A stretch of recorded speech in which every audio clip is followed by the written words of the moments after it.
Kali ini kita akan mewawancarai seorang peserta dari Hisbah yang ketiga, daurah.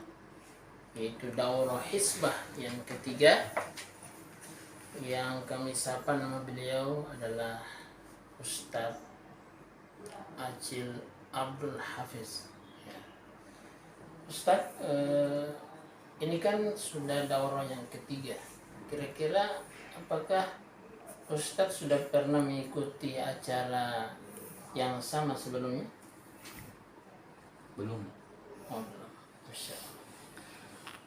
Kemudian apakah atau apa pesan dan kesan yang didapat ketika mengikuti acara Hisbah yang ketiga ini, atau daurah ya, daurah Hisbah yang ketiga?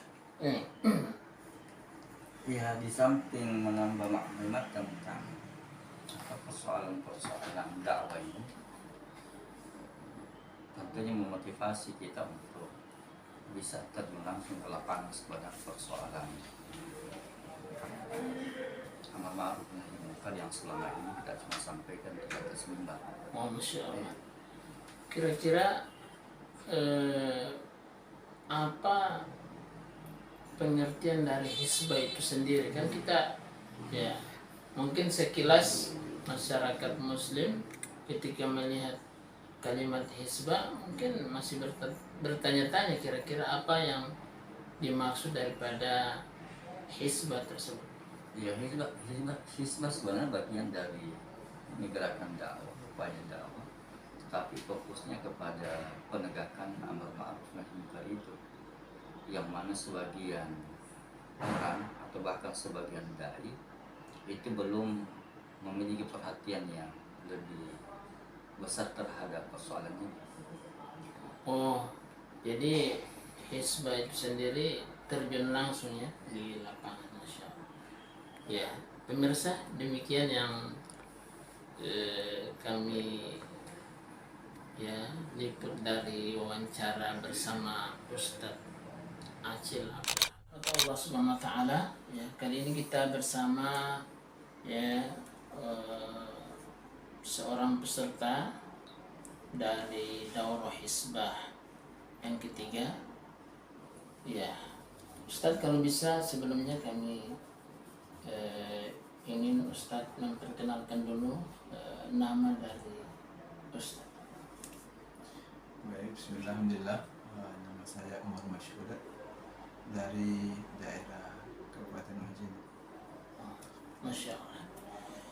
Ya, ini kan sudah daurah yang ketiga. Kira-kira Ustadz sudah pernah hadir atau menjadi peserta di daurah yang sama sebelumnya? Untuk daurah Hisbah ini baru pertama kali. Sebenarnya sudah pernah ada kegiatan-kegiatan daurah Hisbah via Zoom, cuma tidak sampai mengikuti secara keseluruhan. Oh, Masya Allah. Kira-kira apa pesan dan kesan yang didapat ketika mengikuti acara daurah Hisbah yang ketiga ini? Tentunya ini kan pengalaman yang pertama bagi Ustadz. Ya, baik, saya kira sebagai pengalaman pertama, tentu ini merupakan hal yang sangat baik menurut kami.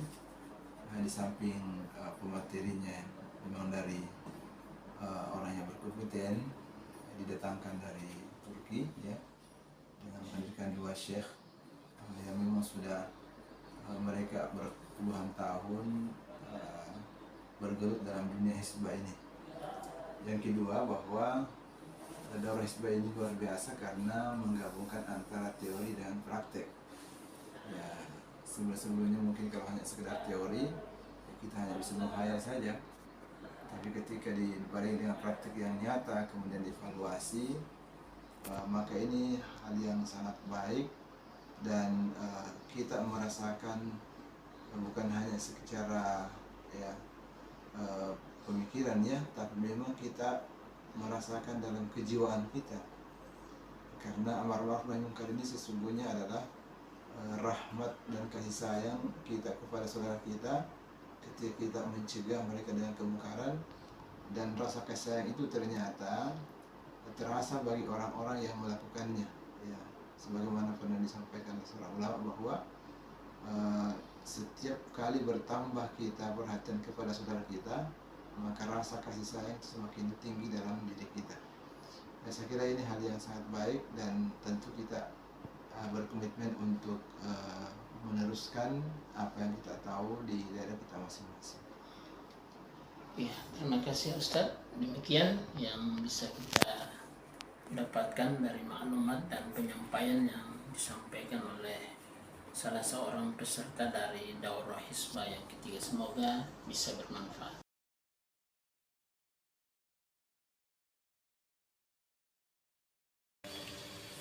Assalamualaikum warahmatullahi wabarakatuh. Alhamdulillah wassalatu wassalamu ala Rasulillah wa ala alihi wa ashabihi wa man tabi'ahum bi ihsan ila yaumiddin. Para pemirsa yang dirahmati Allah Subhanahu wa taala, bahwa berdakwah itu memang bisa kita isi dengan dari mimbar, dari podium, ya, dari majelis-majelis ta'lim, ya, kemudian lewat Facebook dan media yang lain. Mungkin di situ kita tinggal menyampaikan apa yang kita inginkan sesuai dengan dalil-dalil yang kita tahu. Akan tetapi ada sesuatu hal yang perlu kita lakukan sebagaimana yang dilakukan oleh Nabi kita Muhammad SAW, yaitu merubah kemungkaran ketika kemungkaran itu terjadi, ya. Dan kita tahu bersama bahwa merubah kemungkaran kan ada dengan tangan, dengan lisan, dan dengan hati, ya. Adapun merubah kemungkaran dengan hati, kita semua bisa melakukannya, dan itu wajib dilakukan oleh semua orang yang beriman. Sebab ketika tidak ada aksi untuk merubah kemungkaran dengan hati, maka berarti dipertanyakan keimanannya. Nah, karena semua orang yang beriman pasti ketika melihat kemungkaran terjadi, dia punya kebencian terhadap kejadian kemungkaran itu. Tapi merubah dengan tangan dan lisan, terkadang kita ogah untuk melakukannya, sebab ada perasaan-perasaan yang muncul di hati ini ketika kita mau merubah kemungkaran dengan tangan dan lisan kita. Takut daripada celaan orang yang mencela dan lain sebagainya, seperti perasaan malu, takut.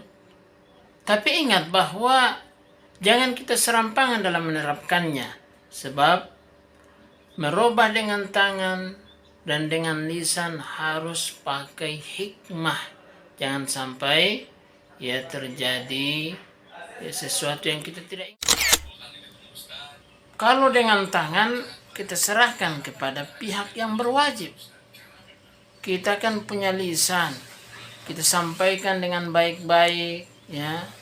Jikalau dia tidak sholat, ya, kita ajak dia ke masjid, ya.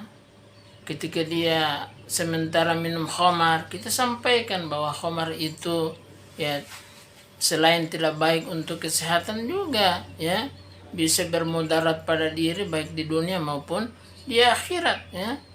Kemudian orang yang sementara berdua-duaan, yang bukan mahram, kita sampaikan dengan lisan, tentunya dengan penuh hikmah.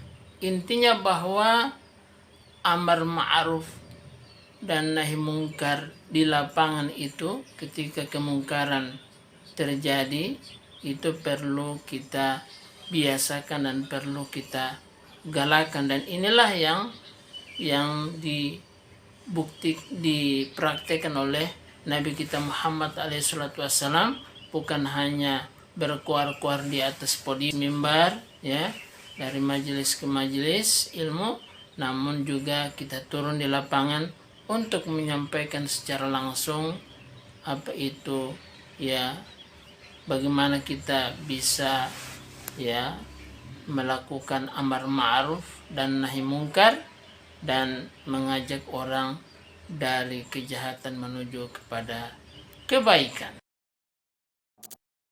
Sebab tidak semua ya, kenapa kita harus turun di lapangan? Sebab tidak semua itu ahli sholat ya. Kalau semuanya ahli sholat, cukup kita berada di masjid dan kita menyampaikan ya kebaikan-kebaikan. Tapi bagaimana kalau orang yang tidak aktif di masjid ya, tidak ada sentuhan dakwah, maka kita ya harus turun di lapangan untuk menyampaikan ya dakwah Islam, menyampaikan kebaikan-kebaikan agar mereka juga turut untuk melakukan kebaikan dan bisa masuk ke dalam surganya Allah Subhanahu wa taala bersama-sama.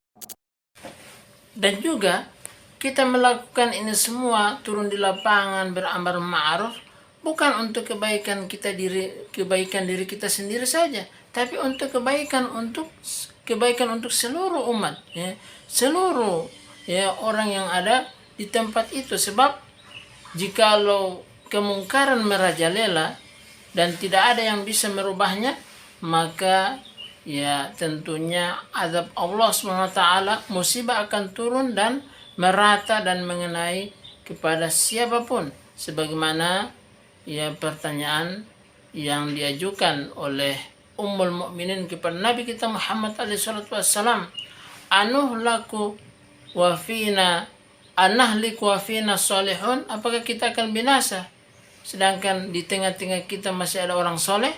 Kata Nabi, na'am idza kathural khabath, ya apabila kemungkaran itu merajalela. Maka untuk membangun kesadaran diri bahwa pentingnya beramar ma'ruf dan nahi mungkar di lapangan itu, tentu perlu adanya dauro-dauro ya, kegiatan-kegiatan yang bisa menyemangati kita untuk menekuni amar ma'ruf dan nahi mungkar ini ya. Sebab amar ma'ruf dan nahi mungkar ini ya adalah tugas kita semua ya. Karena berdakwah itu tentunya dengan ya kemampuan masing-masing daripada diri kita. Dan saya kira bahwa menyampaikan amar ma'ruf dan nahi mungkar itu semua bisa ya. Mengajak orang sholat, berhenti dari berjudi, berhenti dari riba, itu kan ya semua orang tahu dan tidak perlu ya pakai banyak dalil, cukup kita sampaikan kebaikan, orang sudah paham. Karena mereka itu tahu, sadar bahwa mereka itu sedang melakukan sebuah kemungkaran ya. Tentu cukup kita sampaikan, dan alhamdulillah kalau mereka bisa ikut membersamai. Namun apabila belum dan kita tidak berhenti di situ saja, kita lagi dan lagi untuk menyampaikan kebaikan-kebaikan itu. Dan juga sebagai iqamatul hujjah ya, apabila kita ditanyakan oleh Allah Subhanahu wa taala apakah kita sudah sampaikan kebaikan-kebaikan ini ya, kalau belum tentu ini adalah merupakan ya beban bagi kita ya, bahwa kita belum menyampaikan, belum melakukan tugas ya, kewajiban kita. Nah, bagaimana kalau mereka itu menuntut di hadapan Allah Subhanahu wa taala ketika mereka berada bergelimang di dalam dosa, kemudian tidak ada yang menyampaikan kebaikan, tidak ada yang menegur mereka, tidak ada yang menghalau mereka dari kejahatan menuju kepada kebaikan. Dan tentunya ini adalah suatu perkara yang bisa menjadikan kita iqamatul hujjah. Kita sudah sampaikan hujjah tersebut dan tentunya hasilnya itu di tangan Allah Subhanahu wa taala. Jadi semoga ini bisa bermanfaat. Assalamualaikum warahmatullahi wabarakatuh.